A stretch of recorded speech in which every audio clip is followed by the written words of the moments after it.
누가복음 15장 25절부터 32절까지 말씀을 같이 보겠습니다. 누가복음 15장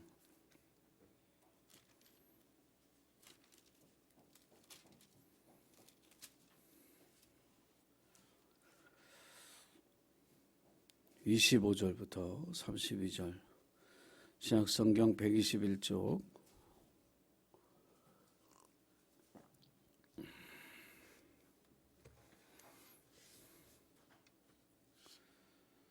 우리 같이 25절 말씀부터 32절까지 읽겠습니다. 자, 시작. 마다들은 밭에 있다가 돌아와 집에 가까이 왔을 때에 풍악과 춤추는 소리를 듣고 한 종을 불러 이 무슨 일인가 물은데 대답하되 당신의 동생이 돌아왔음에 당신의 아버지가 건강한 그를 다시 맞아들이게 됨으로 인하여 살진 송아지를 잡았나이다 하니 그가 노하여 들어가고자 아니하거늘 아버지가 나와서 권한대 아버지께 대답하여 이르되 내가 여러 해 아버지를 섬겨 명을 어김이 없거늘 내게는 염소 새끼라도 주어 나와 내 벗으로 즐기게 하신 일이 없더니 아버지의 살림을 창녀들과 함께 삼켜버린 이 아들이 돌아오매 이를 위하여 살진 송아지를 잡으셨나이다. 아버지가 이르되 이에 너는 항상 나와 함께 있으니 내 것이 다 내 것이로되 이 내 동생은 죽었다가 살아났으며 내가 잃었다가 얻었기로 우리가 즐거워하고 기뻐하는 것이 마땅하다 하니라. 아멘. 성탄의 계절, 사랑을 생각하게 되어지는 계절입니다. 오늘 아버지의 사랑이란 제목으로 탕자의 비유에 큰아들의 모습 속에 우리 자신의 모습도 있고 또 정말 우리가 사랑의 사람인가 자신을 돌아보게 하는 그런 말씀으로 같이 묵상하면서 은혜 받는 시간이 되기를 간절히 소원합니다. 성경에 나와 있는 위대한 하나님 아버지의 사랑을 말해주는 이야기 가운데 하나가 탕자의 비유입니다. 비유니까 이 비유 속에 나오는 아버지가 하나님이시다 라는 것쯤은 우리도 알고요. 다만 이 탕자, 즉 아버지의 유산을 가지고 먼 나라에 가서 호랑방탕하고 거짓골이 돼서 돌아온 이 아들의 모습이 바로 나의 모습이고 우리의 타락한 모습을 상징하고 있다는 이야기를 우리가 탕자의 비유를 통해서 생각하게 됩니다. 우리가 다시 한번 이 탕자의 비유를 읽으면서 너무 잘 아는 이야기지만 우리를 향한 아버지의 그 크신 사랑이 어떤 것이었는지를 다시 한번 생각하면서 성탄의 계절 우리를 위해 이 땅에 오신 예수 그리스도를 통해서 그 사랑을 다시 배우고 또 그 사랑을 내 속에서 행하기를 결심하고 우리의 삶에 사랑을 실천하는 삶으로 나아가는 저와 여러분이 되기를 주의 이름으로 부탁을 드립니다. 이 탕자의 아버지의 사랑, 하나님의 사랑은 타락한 인간을 용납하시는 사랑입니다. 사람은 하나님의 의도대로 살지 않았습니다. 에덴 동산에부터 하나님의 디자인대로 살지 아니하고 자기의 생각대로 유혹에 넘어가 자기 스스로 하나님이 되고 싶어서 스스로의 삶을 충분히 내가 인도할 수 있다, 절제할 수 있다, 컨트롤할 수 있다 이런 생각으로 하나님의 말씀을 거역했습니다. 인생을 살아가면서 왜 우리의 삶에는 평안의 순간이 왜 이렇게 짧을까? 기쁨의 순간이 왜 이렇게 짧을까? 혹은 감사하는 일이 왜 이렇게 우리에게 없을까? 생각해 보면 우리가 하나님의 인도하심 대신에 자기 스스로의 인도를 받고 살아가는 인생을 살기 때문에 우리에게 참된 평안과 기쁨과 감사가 없다라고 하는 사실을 발견하게 됩니다. 에덴 동산에서 아담은 하나님께 순종하지 않았습니다. 하나님의 신실하심을 의심했고 결국 유혹에 넘어가서 천국의 평안한 삶을 잃어버렸습니다. 그럼에도 불구하고 하나님의 말씀을 어긴 그 아담을 위해서 하나님은 짐승을 죽여 가죽옷을 해서 그에게 입혀 주셨습니다. 우리의 타락과 범죄에도 불구하고 하나님이 우리를 사랑하시는 그 사랑은 여전히 동일하고 변하지 않았다라고 하는 사실을 창세기를 통해서 발견하게 됩니다. 인생을 살아가면서 우리는 때로는 자신이 굉장히 의롭고 정직한 그런 사람이라고 생각합니다. 자신의 행위는 정당하고 자신의 생각은 올바르다고 생각합니다. 오늘 본문에 나오는 이 탕자가 그랬습니다. 그는 꿈을 꾸었고 그 꿈을 실현하기 위해서는 이 아버지의 집을 떠나야 되는 것이 지극히 당연하다고 생각했습니다. 그리고 자기가 이 집을 떠나면서 아버지의 유산을 받는 것은 지극히 당연한 일이다. 아무것도 갖지 않고 이 집을 떠나가면 내가 어떻게 성공을 하겠느냐. 뭔가 성공을 하기 위한 기반이 있어야 되는데 내게 아버지가 그 기반을 주는 것은 지극히 당연한 것이다 라고 하는 논리로 무장하고 있었습니다. 그래서 그는 버젓이 성공해서 내가 보란듯이 성공해서 아버지께 돌아오는 그런 꿈을 꾸었습니다. 아버지가 그 아들을 생각하는 것보다 이 아들은 자기가 훨씬 더 성숙해져 있고 자기 자신의 삶을 잘 컨트롤할 수 있다고 착각했던 것이죠. 그래서 교만에 빠진 그는 아버지에게 유산을 달라고 요구했습니다. 부도덕한 일이죠. 그리고 지극히 무례한 일이었습니다. 아직 돌아가시지 않은 아버지의 유산을 요구하다니 아주 못된 그런 자식이죠. 그런데 그 못된 자식의 요구를 그 아버지가 들어주었습니다. 유산을 떼서 그에게 주었죠. 탕자의 비유를 읽을 때마다 그 생각을 합니다. 아버지는 도대체 무슨 생각으로 그 유산을 그 아들에게 떼어주었을까? 그 아들의 무례한 행동을 받아 주었을까? 아들의 행동을 생각하면 그렇게 해줄 이유가 하나도 없었는데, 그런데 이 말씀을 깊이 읽어가면서 아버지의 마음을 헤아려 보니 아버지의 마음은 내치는 마음이 아니라 품는 마음입니다. 부모의 마음이 그렇죠. 내쳐버려야지.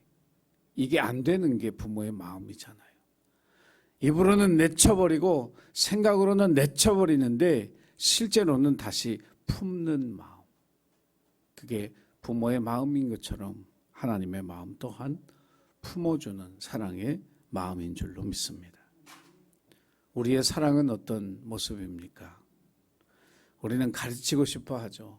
왜? 내 자식의 인생이 잘못될까 봐 지금 이거 버릇을 고쳐놓지 않으면 더 나쁜 길로 빠지면 어떻게 하지? 그런 염려를 하거든요. 그래서 용납하는 대신 단호하게 가르치고 선을 긋고 때로는 내치기도 하죠. 탕자의 비유를 통해서 이 아버지에게 우리가 정말 배워야 할 것은 사랑은 품는 것이라는 거예요. 여러분, 이것을 꼭 실천할 수 있는 그런 아버지의 마음을 배우시고 그 아버지의 마음을 여러분도 소유하게 되기를 주의 이름으로 축원합니다. 아버지는 오직 한 가지 생각밖에 없었죠. 이 못난 아들, 이 어리석은 아들이 자기의 품을 떠나 저 먼 곳에 갔을 때 반드시 실패를 할 텐데, 그 실패를 했을 때 이 아들이 자존심 때문에, 자기가 실패했다는 사실 때문에 집으로 돌아오지 않을까 봐, 혹시라도 더 나쁜 생각을 하고 자기 목숨을 버릴까 봐, 그 못난 아들을 생각하면서 아버지는 그 아들이 자기에게 돌아올 수 있도록 그를 품어주고 용납해 주신 아버지의 사랑을 경험하게 하기 위해서 이 아들의 무례하고 버릇없는 요구를 받아 주셨던 것이죠. 가장 어려운 사랑인데 하나님은 이 사랑으로 죄인된 우리를 품어주셨고 내치지 않으셨고 아들의 목숨을 내어주셔서 우리를 사랑하시는 것을 증명해 주셨습니다. 이 사랑을 받은 우리가 이제는 이 사랑을 행할 수 있는 믿음의 용기가 우리 안에 만들어져서 이 성탄의 계절, 품는 사랑, 용납하는 사랑, 다시 돌아오게 하는 사랑을 실천할 수 있는 저와 여러분이 되기를 주님의 이름으로 부탁을 드립니다. 두 번째로 이 말씀 속에 아버지의 사랑은 기다려 주시는 사랑이었습니다. 기다려 주시는 사랑. 기다림이라고 하는 게 참 힘든 겁니다. 이 기다림에 기약이 있다면 얼마나 좋을까요? 그런데 기다리면은 정말 기약이 없는 것 같습니다. 그래도 마냥 기다려주는 것, 그것이 아버지의 사랑이었어요. 탕자는 아버지의 유산을 가지고 먼 곳에 갔습니다. 그리고 성경에 읽은 대로 허랑방탕하여 모든 것을 다 탕진하고 실패하고 말았습니다. 하나님을 떠난 인간의 삶이라고 하는 것은 결코 행복할 수 없는, 성공할 수 없는 그런 비참한 삶이라고 하는 사실을 탕자의 비유는 비유적으로 우리에게 이야기해 주고 있죠. 그리스도인의 삶, 신앙을 떠나서 이 땅을 살아가는 모든 사람들의 삶은 주님과 함께 있을 때 가장 안전하고 평안하고 가장 행복한 삶을 살아갈 수 있게 되는 줄 믿습니다. 하나님을 떠난 인간은 실패할 수밖에 없다고 성경 우리에게 말하고 있습니다. 복음서에 보면 예수님이 부활 후에 디베라 바닷가로 베드로와 그의 제자들을 찾아가신 적이 있었습니다. 베드로가 야 우리 고기나 잡으러 가자. 그래서 의기투합한 이 제자들 몇 사람이 그곳에 남아 성령을 기다리지 못하고 고향으로 돌아가서 다시 배를 타고 고기를 잡으려고 바다로 나갔습니다. 그래도 우리가 이 바닷가에서 잔뼈가 굵은 사람인데 수십 년을 어부로 살았던 사람인데 이 밤에 고기 몇 마리 못 잡을까? 그런데 고기가 안 잡히는 거예요. 그물을 내려도 잡히지 않고 또 내려도 잡히지 않고. 그런데 그 바닷가에 주님이 나타나셔서 하시는 말씀이 배 오른편에 그물을 던져라. 그랬더니 그물이 찢어질 만큼 많은 물고기를 잡을 수 있었습니다. 주님이 함께 하실 때 저와 여러분의 삶에는 비로소 열매가 맺어진다라고 하는 사실을 상징적으로 디베라 바닷가의 이야기는 우리에게 전해주고 있습니다. 그리스도인의 삶에 맺어지는 열매, 주님과 함께 맺는 열매가 되기를 주의 이름으로 간절히 축원합니다. 탕자는 허랑방탕하여 결국은 돼지우리에서 먹이를 다투는 그런 비참한 신세가 돼서야 아버지의 집을 생각했습니다. 그런데 그 집으로 돌아가려니 이거 염치가 없습니다. 아버지의 유산을 가져다가 다 탕진했죠. 유대인으로서 이 돼지 이건 부정한 짐승인데 그 부정한 짐승을 치며 밥 벌어먹고 살았으니 부끄러운 일을 했습니다. 자기 스스로 양심이 더럽혀지는 그런 상황이 됐으니 이제 아버지의 집으로 돌아가는 게 쉽지 않게 된 것이죠. 그런데 그때 그에게 기가 막힌 한 가지 생각이 떠올랐습니다. 그의 체면을 살리고 자존심을 살리는 거죠. 내가 아버지 집에 가서 하인으로 살면서 그 품삯으로 아버지에게 내가 받은 그 유산을 다 갚을 때까지 내가 거기서 하인 노릇하며 살면 되지 않겠는가. 자기를 그 와중에도 합리화했습니다. 그래서 그걸 하나 붙들고 아버지 집으로 가는데 거리가 저만큼 먼데 어떤 노인 하나가 저만큼 나와 있습니다. 가만히 보니 아버지입니다. 그 아버지에게 달려가지도 못하고 주저주저하고 있는데 그 아버지가 달려와 자기를 안아줘요. 그러고 보니 그 아버지는 매일같이 그곳에 나와서 우리 아들이 언제 돌아오나, 눈이 빠지도록, 목이 빠지도록, 무릎이 휘어지도록 기다리다가 저녁이 되면 허탈한 발걸음으로 집으로 돌아가고 아침에 되면 다시 일어나서 그 아들이 돌아오기를 기다리기 위해 동네 어귀까지 나와 있는 그 삶을 반복했던 것이죠. 자신에겐 실망과 슬픔밖에 남겨준 것이 없는 아들이지만 아버지는 그가 자신의 품으로 돌아오기를 간절히 원했던 것입니다. 이것이 아버지의 마음이고 하나님의 사랑입니다. 믿음으로 살지 못하고 말씀에 불순종하며 자기 생각과 고집대로 살아가는 우리들, 세상의 유혹에 넘어져서 실패하고 낭망하는 우리들, 그런 우리를 바라보면서 주님은 기다리고 있습니다. 나에게로 오라. 내 품으로 그들이 돌아오기를 기다리는, 저와 여러분이 성탄의 계절에 우리 주님 품으로 우리가 찾아갈 수 있는, 주님께 돌아올 수 있는, 아직도 나를 기다려주시는 그 아버지의 사랑을 배우고 또 저와 여러분도 그렇게 실천하는 하나님의 사람이 되시기를 주의 이름으로 축원합니다.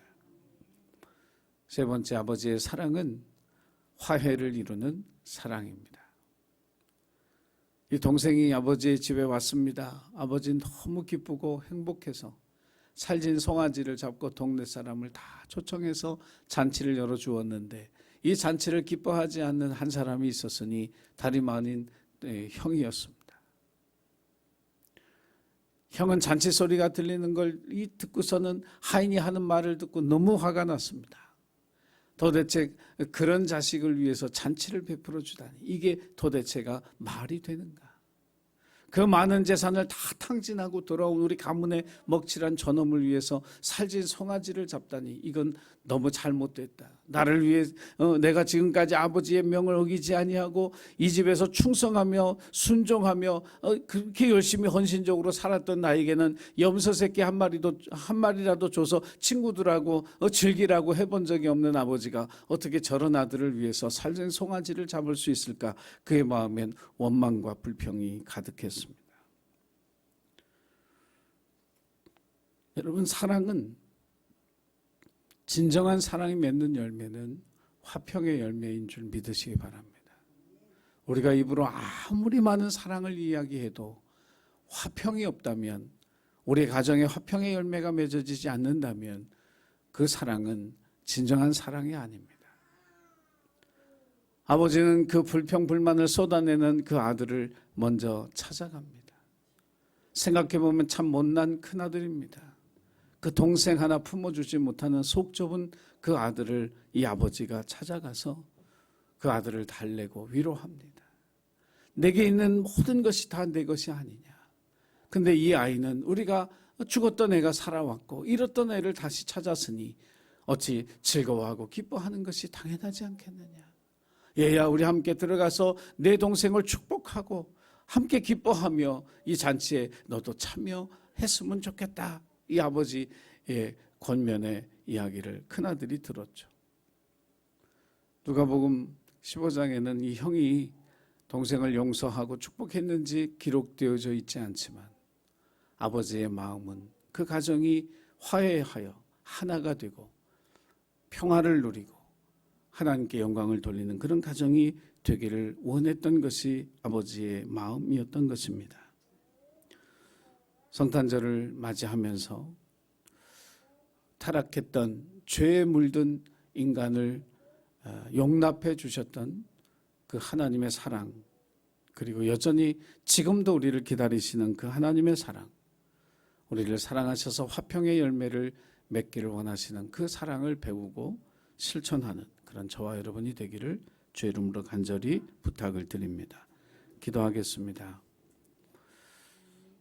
집 나간 탕자를 기다렸던 아버지처럼 오늘도 하나님을 떠난 많은 영혼들을 사랑으로 기다리시는 주님, 그 품 안에 많은 사람들이 돌아와 영생을 얻고 구원을 얻는 복된 성탄절이 되기를 원합니다. 아버지의 사랑을 우리도 배우게 하시고 우리의 삶에 실천하게 하셔서 화평의 열매가 날마다 우리의 삶에, 우리의 가정에, 하나님의 교회와 이 나라 민족 가운데 맺어지는 복된 역사가 있게 하여 주옵소서. 언제나 우리를 사랑하시되 끝까지 우리를 향한 사랑을 놓지 않으시는 우리 주 예수 그리스도의 이름으로 기도드리옵나이다. 아멘.